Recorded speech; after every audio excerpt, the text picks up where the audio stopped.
Hello welcome back to mathematics by Bhagyalakshmi YouTube channel. So ఈరోజు క్లాస్లో అయితే హిందూ సక్సెషన్ యాక్ట్ 1956 గురించి డిస్కస్ చేద్దాం. సో దీని యొక్క ముఖ్య భావనలు హిందువులు, జైనులు, బౌద్ధులు మరియు సిక్కులకు వర్తిస్తుంది. సో హిందూ సక్సెషన్ యాక్ట్ 1956 ఏదైతే ఉందో ఈ యాక్ట్ హిందువులు, జైనులు, బౌద్ధులు మరియు సిక్కులకు మాత్రమే వర్తిస్తుంది. అదేవిధంగా ఒక వ్యక్తి వీలునామా రాయకుండా మరణించినప్పుడు ఆస్తి పంపిణీ జరిగే పద్ధతి దాని గురించి కూడా వివరిస్తుంది. అలానే వారసుల వర్గీకరణ గురించి తెలుపుతుంది. పురుషుడు మరణిస్తే ఆస్తి 4 వర్గాలుగా పంపిణీ అవుతుంది.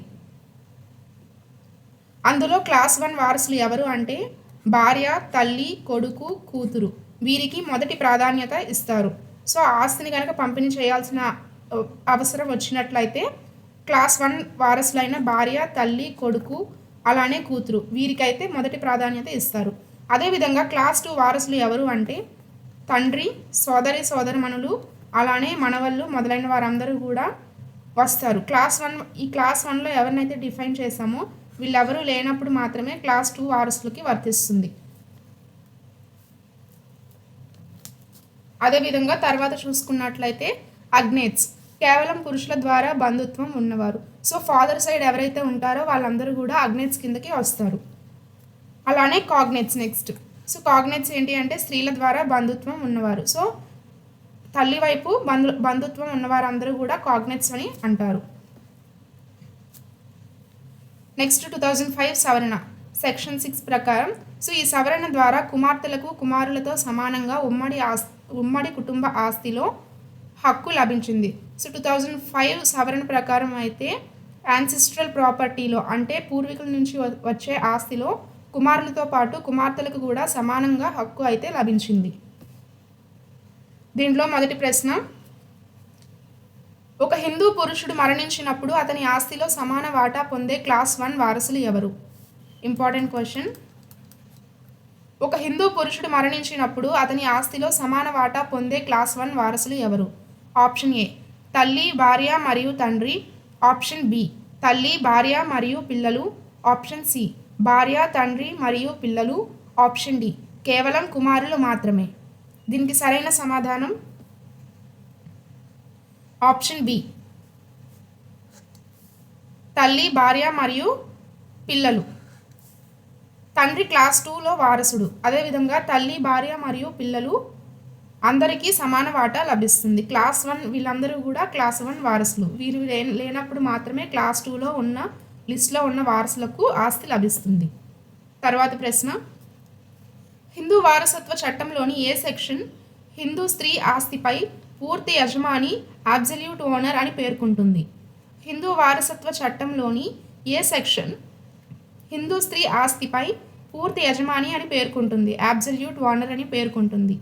Option A section 6, option B section 10, option C section 14, option D section 17. దీనికి సరైన సమాధానం option C section 14. So section 14 ప్రకారం మనకి హిందూ స్త్రీ ఆస్తిపై పూర్తి యజమాని అని పేర్కొంటుంది. సెక్షన్ 14 ప్రకారం ఒక స్త్రీకి లభించిన ఆస్తి వారసత్వం లేదా కొనుగోలు ద్వారా ఆమె పూర్తి ఆస్తి అవుతుంది. ఆమెకు దాన్ని అమ్ముకునే పూర్తి హక్కు కూడా ఉంటుంది. తర్వాత ప్రశ్న, హిందూ వారసత్వ సవరణ చట్టం 2005 ప్రకారం కుమార్తెలకు ఏ హక్కు లభించింది? హిందూ వారసత్వ సవరణ చట్టం 2005 ప్రకారం కుమార్తెలకు ఏ హక్కు లభించింది? ఆప్షన్ ఏ కేవలం తండ్రి స్వార్జిత ఆస్తిలో వాటా. ఆప్షన్ బి సహవారసురాలిగా అంటే కోపర్సనర్ పుట్టుకతోనే సమాన హక్కు. ఆప్షన్ సి కేవలం వివాహం వరకు మాత్రమే ఆస్తిలో హక్కు. ఆప్షన్ డి భరణం పొందే హక్కు మాత్రమే. దీనికి సరైన సమాధానం ఆప్షన్ బి సహవారసురాలిగా పుట్టుకతోనే సమాన హక్కు అయితే 2005 చట్టం మనకి ఇస్తుంది. సహవారసురాలిగా పుట్టుకతోనే సమాన హక్కు ఉంటుంది. తర్వాత ప్రశ్న, ఒక వ్యక్తికి క్లాస్ 1, క్లాస్ 2 అదేవిధంగా అగ్నేట్స్, కాగ్నేట్స్ సో ఇలా బంధుత్వంలో క్లాస్ 1లో ఉన్న వారసులు కానీ క్లాస్ 2లో చెప్పిన వారసులు కానీ అగ్నేట్స్లో ఉన్నవారు కానీ కాగ్నేట్స్లో ఉన్నవారు కానీ సో వీళ్ళెవ్వరూ లేరు అంటే ఏ బంధుత్వాలు లేకుండా ఒక వ్యక్తి మరణించినట్లయితే సో ఇలా ఎవరు వారసులు లేకపోతే ఆ ఆస్తి ఎవరికి చెందుతుంది? ఆ మనిషికి ఎవరు లేనప్పుడు ఆ ఆస్తి ఎవరికి చెందుతుంది? ఆప్షన్ ఏ సమీప బంధువులకు, ఆప్షన్ బి గ్రామ పంచాయతీకి, ఆప్షన్ సి ప్రభుత్వానికి, ఆప్షన్ డి ధార్మిక సంస్థలకు.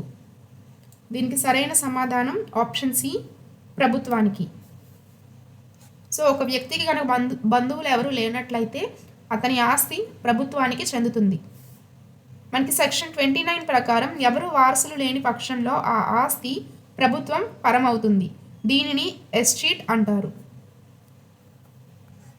Important question. తరువాత ప్రశ్న, ఒక స్త్రీకి తన భర్త లేదా మామగారి నుండి వచ్చిన ఆస్తి ఆమెకు పిల్లలు లేకుండా మరణిస్తే ఎవరికి చెందుతుంది? ఒక స్త్రీకి తన భర్త లేదా మామగారి నుండి వచ్చిన ఆస్తి ఆమెకు పిల్లలు లేకుండా మరణిస్తే ఎవరికి చెందుతుంది? ఆప్షన్ ఏ ఆమె పుట్టిన ఇంటి వారసులకు, ఆప్షన్ బి ఆమె భర్త వారసులకు, ఆప్షన్ సి ప్రభుత్వానికి, ఆప్షన్ డి ఏది కాదు. సో ఒక స్త్రీకి తన భర్త అంటే మ్యారేజ్ అయిన తర్వాత తన భర్త లేదా మామగారి నుండి వచ్చిన ఆస్తి అది ఎవరికి లభిస్తుంది అంటే ఆప్షన్ బి ఆమె భర్త వారసులకు. సో సెక్షన్ 15(2) ప్రకారం భర్త వైపు నుండి వచ్చిన ఆస్తి ఆమెకు సంతానం లేకపోతే తిరిగి భర్త వారసులకే వెళుతుంది. అలా కాకుండా ఒకవేళ అది పుట్టింటి నుండి వచ్చిన ఆస్తి అయితే ఆమె మరణం తర్వాత ఆ ఆస్తి మొత్తం తన తండ్రి వారసులకు వెళుతుంది. సో భర్త వైపు నుండి వచ్చిన ఆస్తి అయితే ఆమె భర్త వారసులకు వెళ్తుంది. అలా కాకుండా పుట్టింటి నుంచి వచ్చిన ఆస్తి అయితే ఆమె తండ్రి వారసులకు వెళ్తుంది. తర్వాత ప్రశ్న, కింది వారిలో ఎవరు క్లాస్ 2 వారసులలో మొదటి వరుసలో ఉంటారు? కింది వారిలో ఎవరు క్లాస్ 2 వారసులలో మొదటి వరుసలో ఉంటారు?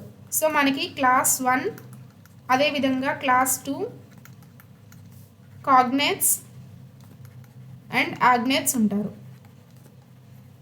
వీరిలో క్లాస్ 2లో ఉండే మొదటి వరుసలో ఎవరు ఉంటారు? ఆప్షన్ ఏ సోదరుడు, ఆప్షన్ బి సోదరి, ఆప్షన్ సి తండ్రి, ఆప్షన్ డి తాతయ్య. దీనికి సరైన సమాధానం ఆప్షన్ సి తండ్రి. సో క్లాస్ 2లో ఫస్ట్ అయితే ఫాదర్ ఉంటారు. క్లాస్ 1 వారు ఎవరు లేకపోతే క్లాస్ 2లో మొదటిగా తండ్రికి ఆస్తి చెందుతుంది. తర్వాత ప్రశ్న,